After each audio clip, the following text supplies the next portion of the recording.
नमस्कार, लोकप्रवाह न्यूज मध्ये आपलं स्वागत आहे। सामाजिक, राजकीय, शैक्षणिक व सांस्कृतिक अशा विविध अपडेट्ससाठी दिलेल्या बेल आयकॉनवर प्रेस करा, लाईक करा, शेअर करा, सबस्क्राइब करा। येथील स्वेरी कॉलेज ऑफ इंजिनिअरिंग या ठिकाणी फुले शाहू आंबेडकर विचार मंच यांच्या वतीने 26 नोव्हेंबर भारतीय संविधान दिनानिमित्त तालुकास्तरीय निबंध स्पर्धा विजेत्या विद्यार्थ्यांचे मुख्याध्यापक व पत्रकार यांचा सन्मान सोहळा समारंभ मोहोळ विधानसभेचे संभाव्य उमेदवार उद्योजक राजू खरे यांच्या उपस्थितीत पार पडला।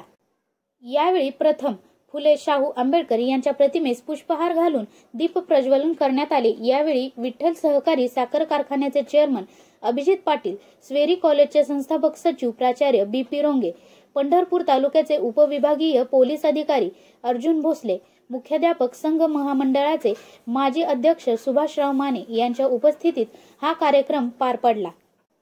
यावेळी या कार्यक्रमाचे आयोजक सिकंदर ढवळे, भालचंद्र कांबळे, सुनील वाघमारे, जितेंद्र बनसोडे, कीर्तिपाल सरवगड आदी मान्यवर व पंढरपूर तालुक्यातील विविध शाळेतील शिक्षक, विद्यार्थी व पत्रकार मोठ्या संख्येने उपस्थित होते।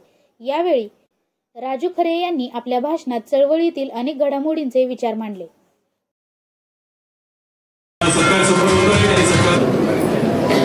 आणि मनापासून मी वाघमारे साहेब आपल्याला शुभेच्छा देतो की फार कमी प्रमाणामध्ये असे कार्यक्रम होतात। आपल्याला मानलं पाहिजे की विद्यार्थ्यांमध्ये गुण आणि त्या गुणाला वाव देण्यासाठी आज जवळजवळ पूर्ण तालुक्यामध्ये, शहरामध्ये ही निबंध स्पर्धा आपण आयोजित केली।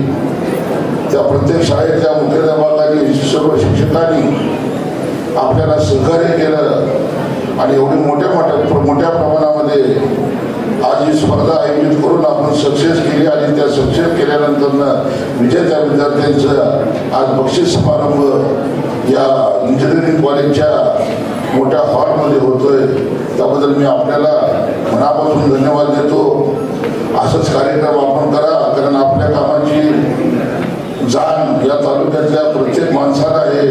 आपण 80% समाजकारण करता गेले 20-25 वर्ष मी डोळ्यांनी पाहतोय आणि मी एक सामाजिक कार्यकर्ता म्हणून गेले 30-32 वर्ष चळवळीत आलेला कार्यकर्ता म्हणून आज पंढरपूर, मोहोळ या भागामध्ये काम करत असताना मागल त्याला पाणी असेल, मागल त्याला रस्ता असेल, आरोग्यविषयक काही पेशंट्स असतील आणि मग गरजूवंतांना मदत करणं। विकासा मोठा नाही अभिजित आबा, माझा साखर कारखाना नाही, माझी सुतगिरणी नाही, माझी बँक नाही किंवा रोगे सर माझे इंजिनिअरिंग कॉलेज सुद्धा नाही। मी एक साधा मुंबईला जगायला गेलेला मुलगा होतो आणि छोटे मोठे उद्योग करून उभारलो। या महाराष्ट्राचे मुख्यमंत्री आदरणीय एकनाथजी शिंदे साहेबांबरोबर आयुष्यातली 33 वर्ष काढली आणि त्यांच्या आशीर्वादानं आज एक चांगल्या पद्धतीचं एक महाराष्ट्र सरकारचं सहकार्य आणि मग आपण सामाजिक बांधिलकी म्हणून या समाजासाठी काहीतरी केलं पाहिजे या भूमिकेतून मी या सोलापूर जिल्ह्यात मोहोळ मतदारसंघामध्ये काम करत असताना बऱ्याच गोष्टी या माझ्या निदर्शनास आल्या आणि मग रस्ता असेल, पाणी असेल, आरोग्य असेल आणि शिक्षण असेल। रोंगे सर माझे भाऊजी महाराष्ट्र राज्य रस्ते विकास महामंडळाचे व्यवस्थापकीय संचालक आहेत। अख्ख्या राज्याचे रस्ते आणि ब्रिज माझे आमच्याकडे आहेत आणि मग आमच्याकडे असणाऱ्या श्रीसंतातून मी आता परवा पिनूरला मानाजी बापू माने यांच्या शाळेसाठी 11 लाख रुपयाचा निधी दिला आणि मोहोळमध्ये जागतिक अपंग दिनाच्या निमित्तानं मला त्या कार्यक्रमाला प्रमुख पाहुणे म्हणून बोलवलं होतं आणि मग त्या शाळेची अवस्था पाहिली।